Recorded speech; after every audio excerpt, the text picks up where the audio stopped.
Hi there, it's Riikka Kovasin here with the third video of the series for Seth Apter Creative Team.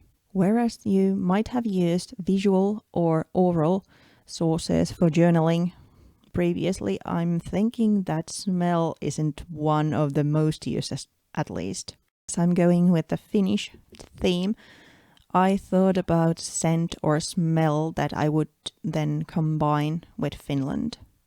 That might have needed to be juniper, but actually I chose spruce or then kind of forest scent. That coniferous forest scent made me think about green and black immediately. So those are the two colors I'm then using in my background. As you could see, I again broke the blank page really easily just by spraying some dye mists from Aladdin to my page and then using a white brush to move them around. Then I took a stencil called Stained Glass and a water mister and just removed some of the ink. I chose this stencil because of the pattern. Even though it's called stained glass, it made me think of the needles in spruce branches. As you can see, so far I've only used kind of those green tones in this background, but it's time to add that black there as well. For that I'm using some stamping and later on some brushing, let's say, technique. So first I chose this ring kind of stamp, which reminds me out of the tree rings that are in the cut wood, and then mix in some other patterns as well, like the little circles that go in every page.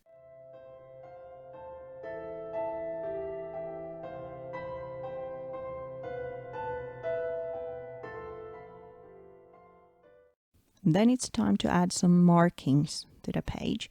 I'm adding some icing pigment ink to a non-absorbing surface.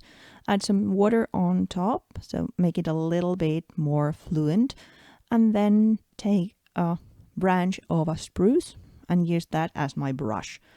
So it adds these fun little line details like a brush with many different hairs.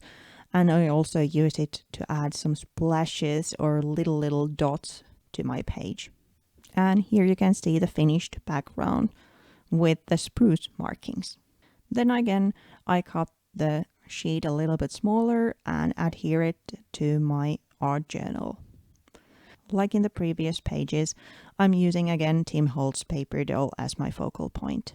Like in the other two videos, I'm also using book paper to make kind of a background or a backdrop for him.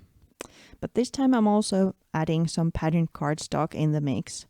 I chose this plaid pattern because it reminded me of the shirts of lumberjacks. And well, I also chose him because he reminded me of my grandfather, who was a carpenter.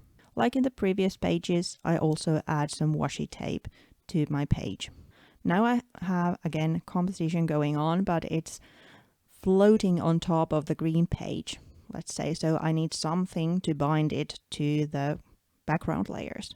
For that, I'm creating a dimensional pattern. I'm mixing some acrylic paint with zinc ice and also some heavy body gel medium to make this really thick paste, which I then apply to my page using a stencil girl stencil.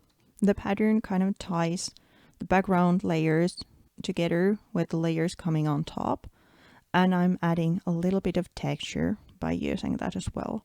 I clean the stencil really well because otherwise the gel will stuck to it, and then use a heat tool to actually boil my gel to add a little bit more texture to the pattern.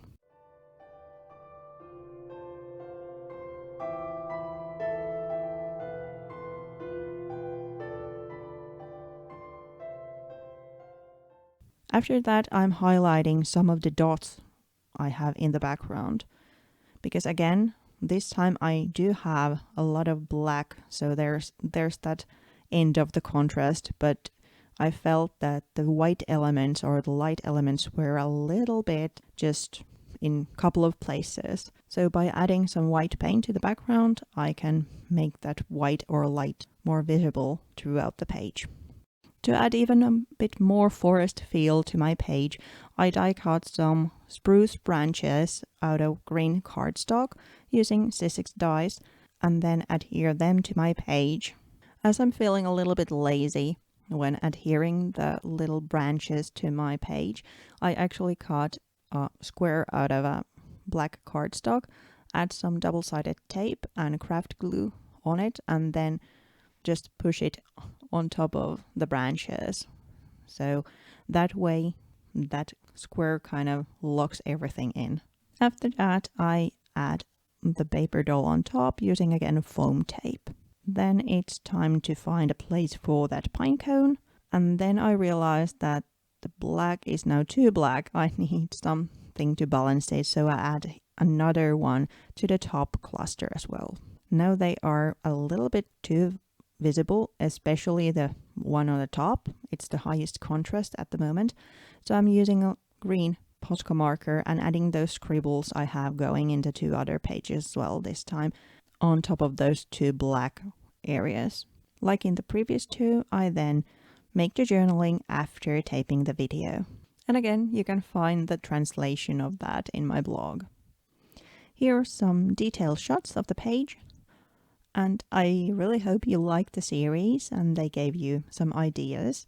Thank you so much for watching, and please consider subscribing. See you. Bye bye.